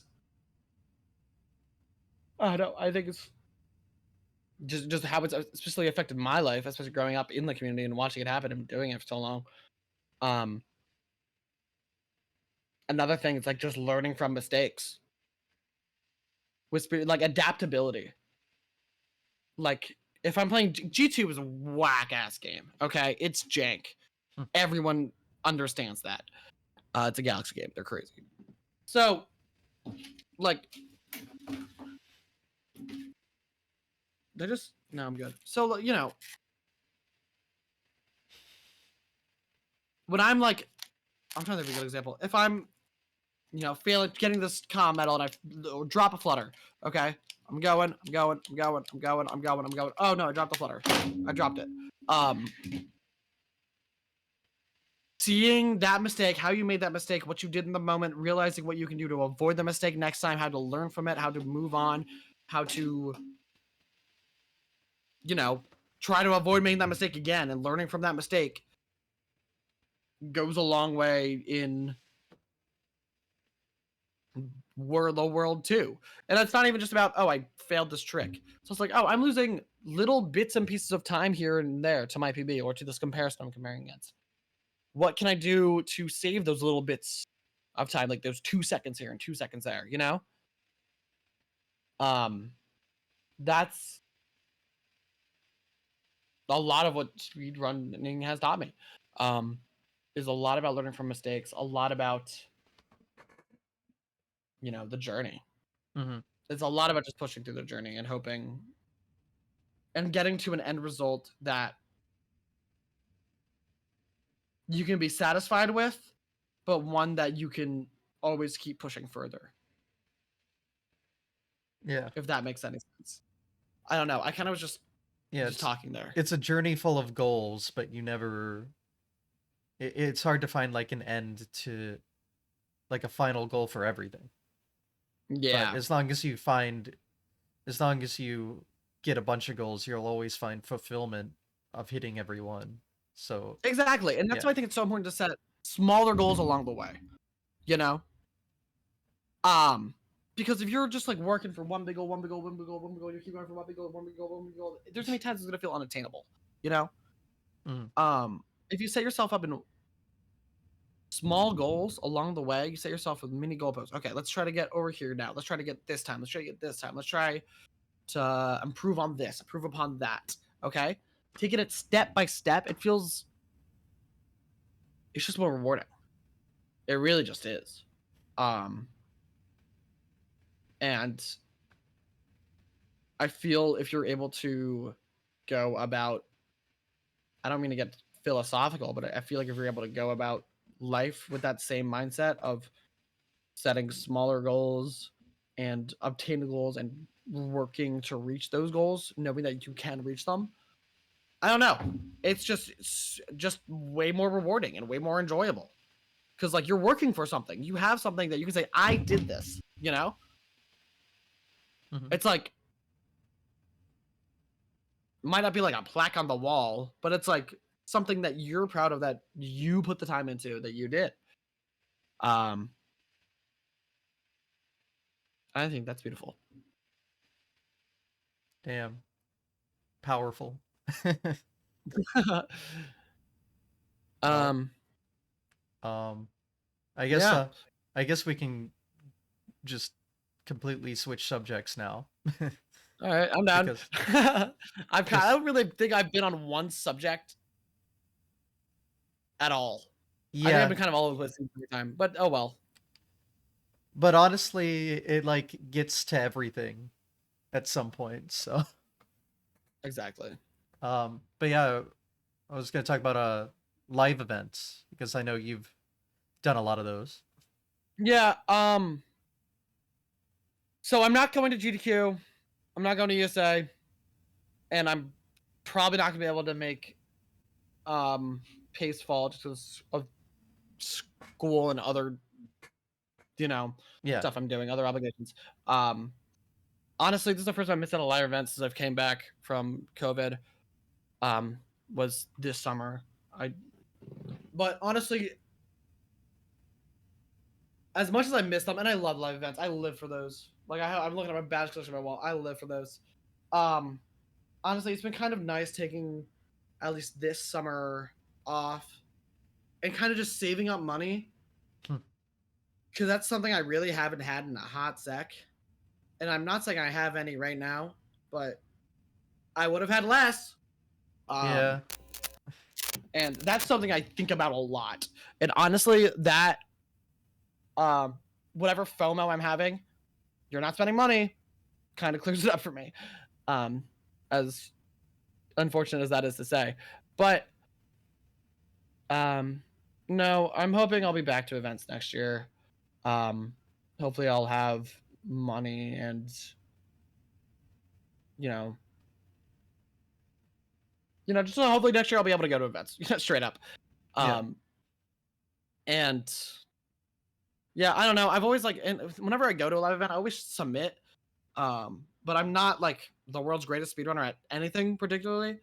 Um, so I never like go to the event to get into the event. I go to the event to just, hang out with the friends, speedrun stuff. I just, I don't know. I love the speedrun events are great. You should at least try to go to one if you've never been to one.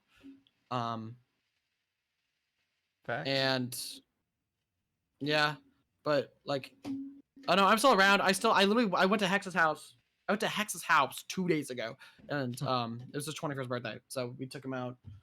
A couple of friends, and yeah, like I'm still around. Like I drove some people to Pace. I didn't stay there, but I drove people to Pace. Some Mm. Europeans from JFK. So I was there the first night. I dropped some people off the Best Western, said hi to people, and then just went home to live in an hour and a half north of Pace. So it's easy for me to do that. Hmm. And so yeah, but yeah, this is so dry year for me in terms of events. But in terms of like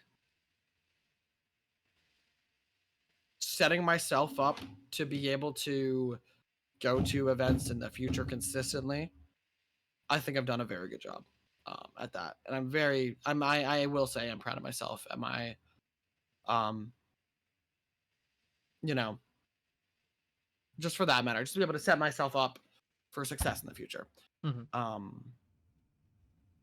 And I'm hoping that trend stays, and I'm hoping I stay on that track, and we're still I'm still just trying to work for what I know what can be. If that makes any sense. Mm-hmm. So Um, I guess yeah. what about your history with events, History before with taking the events. break? Yeah, I mean, I was at, like I said, every single one since COVID. My first one was SGDQ 2019. Um, Mm. that was the only one before COVID. I was 17. And yeah, that was fun. That was a good time. I was only there for 3 days. I was awake for the entire time. Um, and yeah, that was just meeting people, seeing people. That was a crazy experience. It's just, I don't know. That was my first event I've been to. I will never forget that one. I just remember just vividly going to Caribou Coffee at 5 in the morning with a bunch of my friends, just staying up all night for the second night in a row. Oh, it's amazing. And then after COVID, my first event would have been SGDQ 22. Mm-hmm. The first live one back. I think it was SGDQ 22. It might have been. I'm not gonna this. I've got them all hanging from my wall too on a nail. There's a lot. It might have been fall page 22, Mm. not SGDQ 22. There's SGDQ 2019. There's SGDQ 2023. I was at SGDQ 2020. No, that was 18. Was I at SGDQ 2023? 2022? I was at SGDQ 2022. I know I was.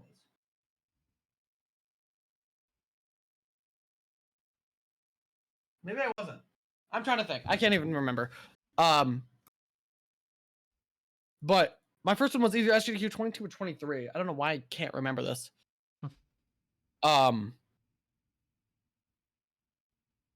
it was 22. Where is that badge? Because of what I remember vividly was SGDQ 22. Because I went. Actually, I need to make sure it was SGDQ 22. I'll be able to figure this out. Do you know what hotel it was in? I'll be able to tell by the schedule. Okay, I was gonna say because 2022 was still the DoubleTree, but 2023 Yeah. was downtown again. Yeah, it was Elden Ring. I remember vividly Yes, Elden Ring. That's what it was. And 64 online because Simply wasn't there. Mm-hmm. Because I remember Elden Ring. That was when they Stalled forever. stalled forever, and I remember I was sitting in a hotel room with Connor 75, Duck, and a couple of the Banjo runners. I'm like, oh my god, we can't believe they're doing this. And then we invited. I don't know. That was a fun night. That was a fun event because what happened there, Simply had to leave midway through the event. Okay. Mm-hmm. I was supposed to room with Tibbs, in this little off hotel inside, but they ended up not being able to come. So I was kind of screwed out of $800. And then, but what happened was Shout West Dog came in and was like, hey, you need a room? I got a fourth. I'm like, yes. So I shared a room with him, Pochillin, and Marsh. And that was great. But what ended up happening was Simply had to go home in the middle of the week for some reason. I forget why. Mm-hmm. I think it was it might have just been some personal reason. I never knew why. But he had to go home in the middle of the week. Artemis, who was sharing the room with Simply, had her suite room to herself now. So I kind of inadvertently, accidentally moved into that room, and that was just the party room. Like we just hosted parties the entire time. I remember one time, it was like the Mario community and like the Banjo community. We were like, it was after Zem's run. We were like, well, let's go over there and just invite them all over here because we have way too much alcohol. And that was one of the most fun nights of my life. Inviting the entire PCR community, PlayStation 3 community, into that hotel room, sweet hotel room. I felt like, I don't know, that was an incredible, incredible moment. I am kind of appalled I can't find that badge, though. I'm actually really disappointed about that. But yeah, SU 2022, incredible week. Yeah. And that was Pace Fall 22 was next. I was only there for the last night because I was in uni. I was in school, so I could only show up for the last night. So I showed up at the hotel room and just showed up for the very end of the event. You know, I didn't even like pay for a badge. I just walked in. Hmm. I was like, yeah, I didn't care. It was like a day, like you know, the last runner was in like TTM. Okay, I forgot who it was. It wasn't Beast Assassin yet, but yeah. And then we went back to the sleep in, and no, that was an incredible night.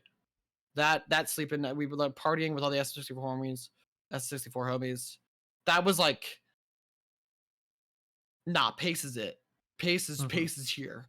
That was my hotel room. Well, or at least half of it because it was open to 2 doors or 2 rooms. Yeah, I remember that. That was incredibly fun night. Yeah, that was my Pace 2022 experience. Then what? I didn't go to AGQ 2023. Well, that was online. Oh, well, yeah, I didn't go to that. Yeah. No one did. And then 2023, and this was the summer of me going everywhere. It started off at GDQ in early June. SGDQ 2023, and that was a fun one. That was a ton of fun. That was at Minnesota. That was when I first really met, like, I remember hanging out with the Sonic people really a lot that week, like Emerald and Dawn. Dawn had to leave early, but I remember hanging out with Emerald a lot that week. And that was a ton of fun, that event. Obviously it was me, Hex, and Thorn in our room together, and Troy Athens. Yeah, rooming with Hex and Thorn.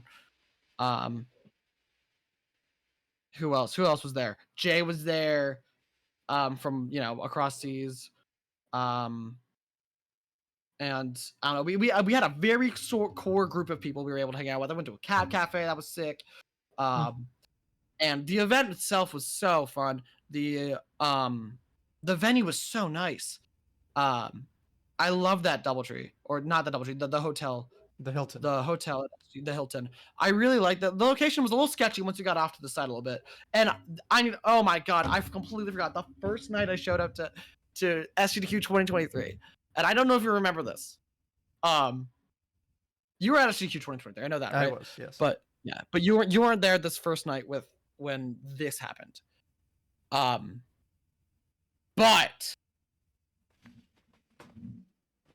what happened was, we got off the plane late, okay? And it's me and Hex. We're waiting for Platicorn to get off the plane. And it was just the 3 of us. Okay, we were the squad. We get to the hotel, okay? And we want food. It's 11 p.m. We're starving, okay? Like, we haven't ate anything all day. We're starving. We're famished. And we have this, like, group of people. Like, Shay comes with us. We have, like, Gannon. We have, like, I know where this is going already. Yeah. Yeah, I knew you would know this was going. We have a lot of people now. There's like a solid 9 of us, I want to say. So we go, and it was like, oh, there's a diner right around here. Right around the block. Great diner. I loved the food. I forget what the diner was called. But I don't remember either. I it was know good. what it was called at night. But we go around the back, and we're like, oh. And so we go around this corner, and then we see, like, this door. The security guards are found. And then I yell to the group, oh, it must be over, like, down more, a little more. The diner must be down farther a little more.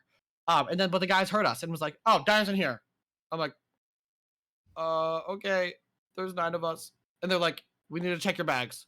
I'm like, okay. And then there was an hour and wait, and then we didn't go in after they checked our bags. And then we walked out and we realized that was a strip club. So that was a fun story. That was really fun. That set that week off with a bang. That week was so fun. But that starting, like, just to start it like that, it was so funny. It was so funny. And I think that's still my most liked tweet on Twitter is that tweet when I announced don't go like attention everyone at SG23. The directors of a strip club after 10 p.m. Um, I went at I think that lunchtime, got so I think that got like 2,000 likes. I think it was like that's probably not my most, but still. Oh, it might be my most. I don't know. It was very funny. It was a good time. Good time in history. yes, I remember. Um, I remember the tweet. yes, but yeah, that's SGQ 2023. I had a ton of fun again there. I don't know. I felt that. I don't know. It was just being able to just. I had like people coming up to me and recognize me that I didn't think would recognize me. That GDQ, and that was a really cool feeling. You know, that was a really cool feeling, and yeah. But then after that, like a week later, maybe, Pace. Yeah, it was right away. It was immediate, and there was no break. Just like just everyone go to Pace right to GDQ. There's 2 weeks. Great, good luck. But no, there was no break. Pace was interesting. Pace summer. I need to make sure I don't get it mixed up with Pace fall. But Pace summer was an interesting one. Who was I rooming with? I was rooming with a lot of people, I think. I don't really think I even had a room. I'm not gonna lie. I think I ended up in a different room every night. I remember I was with like Textrobe, like What's a Dan I was rooming with. I think Hex was maybe there. I don't know. It's all a blur. I think Tibbs maybe. And then I ended up at JJ and Seti's room to sleep in. That was a fun event. That Pace was so fun. Just because, you know, you had the ending of the LTA was sick. That was the Beast Assassin one. Oh yeah. Okay. Mm-hmm. The ending of that one was incredible being in the room for that. However, that was the one with the infamous relay race. The Galaxy 1-2 relay race. 3-player or 6-player relay race. It was 2 teams of 2, 3 teams of 2. Obviously one doing G1, one doing G2. It was Hex, Tibbs, and Ghost doing G1. No, it wasn't Hex. It was who else was it? Tibbs, Ghost. Who else was it? Arya. Tibbs, Ghost, and Arya doing G1, and then me, Hex, and it was supposed to be Oddme doing G2. Oddme passed out. He couldn't make it. So we had Galax V, because it was like middle of the night. It was like 3 a.m. when our run was going to start, the G2 portion. And then we had Galax V come in to clutch up and fill in for Oddme. And there were so many technical issues. It was really bad. Like there was a solid hour in between G1, G2, where like just the stream went out and just like it was a really unfortunate. It was kind of a train wreck. But we finished. We got through it. I've never been more mad at a G2 run than that run in my life. I think I like a 3-2x. It was painful, that run. But it was still fun. I always loved doing stuff on stage. And it was still a great time with the homies to struggle through that together. Yeah, that was fun. What else happened that week? Was that the week the entire Odyssey community came? That might have been that week. But like, yeah. I mean, I honestly, a lot of these are starting to blend together now. All these events, there's so many. I don't know which one was summer and which one was fall. Because after Pace, summer was Pace. Well, no, it was ESA. How could I forget about ESA? ESA, I was in Sweden for a week. I went to Iceland beforehand as a layover. It was beautiful. Saw a volcano erupt. ESA was the best week of my life. It was the best week of my life. I had 2 runs there. I had Kirby Nightmare and Dreamland. I was like the 3rd run of the event where I went over estimate. Oopsies. Because I was so rusty. And then I had MKW on the 2nd stream where I did one-handed glitches. I got like 1 glitch total, but it was so fun. It was so hype. I felt like the main character. It was my Twitter banner picture taken where it's just me being held sideways by all of my friends outside in the beautiful weather. That was the greatest week of my life. There was this karaoke bar we went to like 3 times that week. Because we love our karaoke. But I remember one of my highlights was on those moped, those scooter things that you can go to, drive around Sweden, on there, like going through like the town with like Astix and Neil and Kyle and Sam. Oh my god, it was such a squad. The hotel is beautiful. They have, it's right like there's a mall right across from it. It's just like it's huge, it's gorgeous, it's right out this like little sea area. We can go to the beach. Oh my god, ESA is beautiful. And Malmo is beautiful as a city, and it put me in a hole financially, but oh my god, it was worth it. I loved it. Was the greatest week of my life. Then after that was Pace Summer, where I had the Mario Kart LTA, where I got second to last, but that was gonna happen. I beat Hex. That's all. That was my goal, was to beat Hex. And I beat Hex. My goal was not last, and I got not last. So let's go me for the Mario Kart LTA. Pace Summer, or Pace Fall. Pace Fall. What else happened? Pace Fall. I was sharing a room with a lot of people, and I'm not gonna do that ever again. It was me. There was like 8 people shifted into that room that week, and that wasn't fun. Yeah, don't do that. But I don't know. I remember meeting so many cool people at that Pace Fall. I remember hanging out with Poke. Poke's sick. I don't know why specifically that last night I remember so well. Just taking pictures with everybody in between the 2 rooms. That's kind of my thing though. Was just taking a bunch of pictures with everybody at all the times. I remember the 120 relay where I hit Owl's first try. No one expected that. Proving all the haters wrong. That was part of that. In terms of like outside of the event, we watched FNAF. We like had also had an entire like group of people went to see the Five Nights at Freddy's movie when it came out. That was sick. That was really funny. Especially when like MatPat came on. That was funny. That was a good time, that Pace. And then I was at GDQ 2024, the GDQ 24, the winner. Commentated SB's run of Sunshine with Hex, which was one of the most fun things I've done.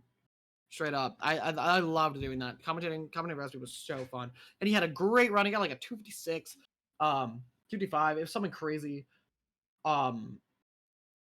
Yeah, that was an incredible run, and like people like loved that. I don't know, seeing all the love from that one on the YouTube comments and like Reddit.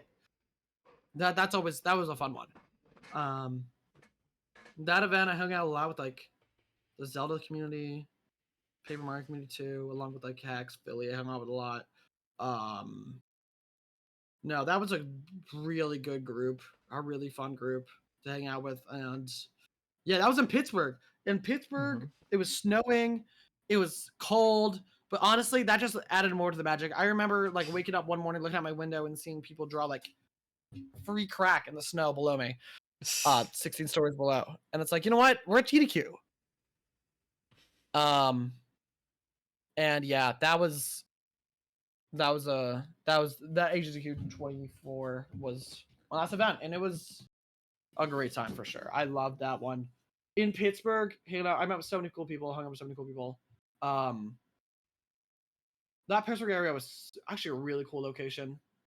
Obviously, I wish it was a little warmer, but there were a lot of cool places we went, a lot of cool areas around. And I don't know. I thought that was a really cool area for it. The elevator sucked, and the hotels, our bathroom door didn't really work. It didn't work for anyone. That's just how they were. Yes. But I still really like the location of it. I didn't really have too many complaints. A lot of people had with it. And yeah, that was my last event. It was HDQ 2024. Yeah, and I can't wait to go back to events as soon as as soon as I can. But I'm not really in like a rush to, if that makes any sense. I'm not really like, that's not high on my bucket list. High on my priorities. Not bucket list. but it's not high on my things of obligations. I have other things I got to work on, other things I got to do. And if I have the ability to go to an event and I have the money and I have the time and I can, I'll be there. For sure. Because I love this community. I love these people. I love the events. And yeah, like I said a couple hours ago, I've been here since I was 6, and I don't think I'm going anywhere. So Fair enough. What yeah. were the ESA runs your first in person? Yes, runs? they were my first in person like marathon runs. I was really nervous for the Kirby run. I remember practicing like hell, like during the opening, like the first couple runs, like okay, like hold it together, hold it together, hold it together. And I still got overestimate, but it's okay. I was only a couple minutes overestimate, or a couple seconds. And they forgot to change my estimate, from any percent to 100% with 100% incentive got met, which added 5 minutes. So wasn't my fault that I went overestimate. Okay. It was my fault. I could have played better, but yeah. Yeah, that was ESA was my first in person, but I feel like all the nerves were gone by the LTA at Pace. No, the Pace summer one was my first in person one. Was playing G2.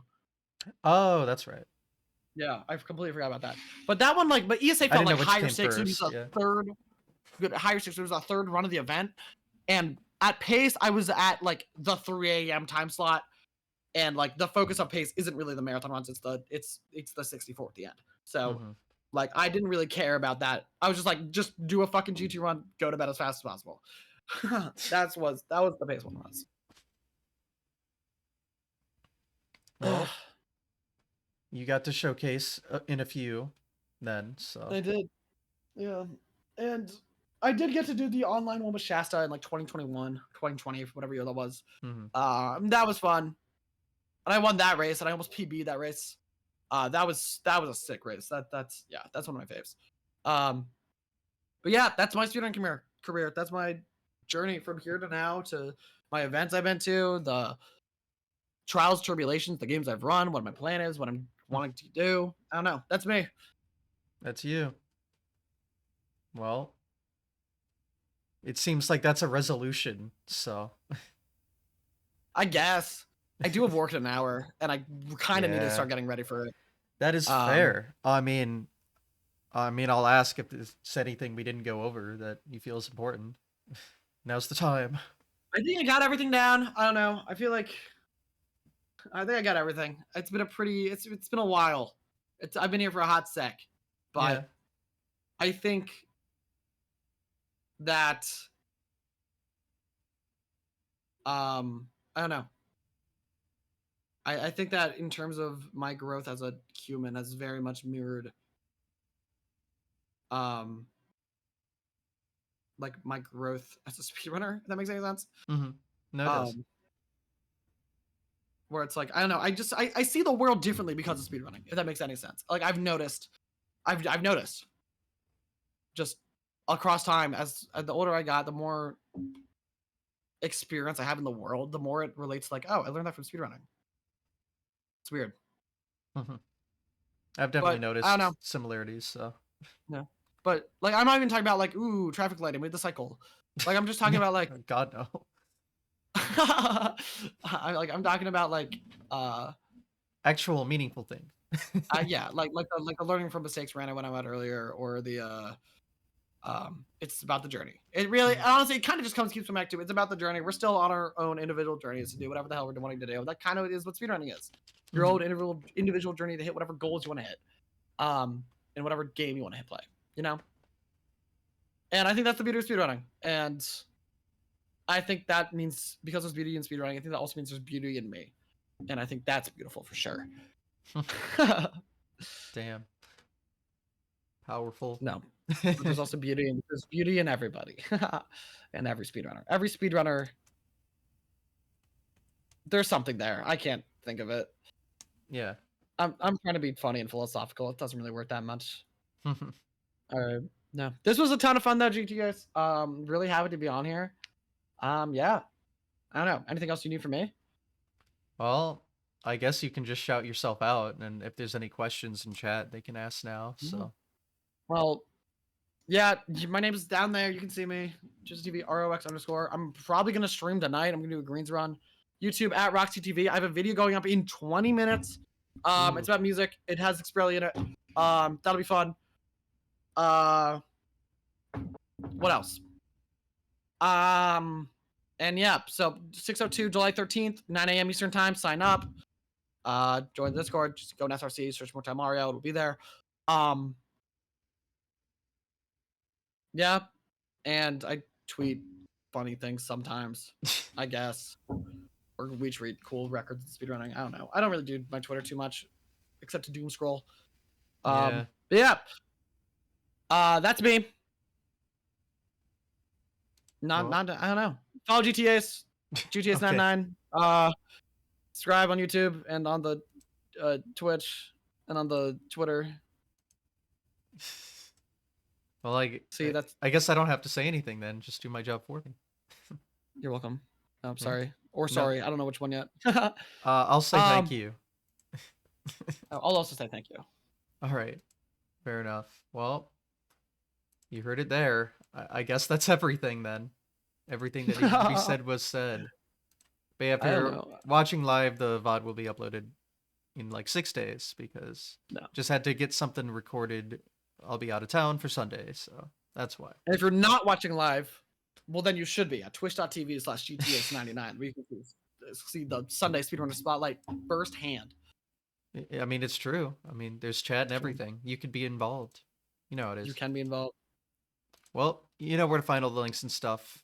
I guess we'll call it a day. But yeah, thanks for watching. Take care. See you next time. Peace out. Bye.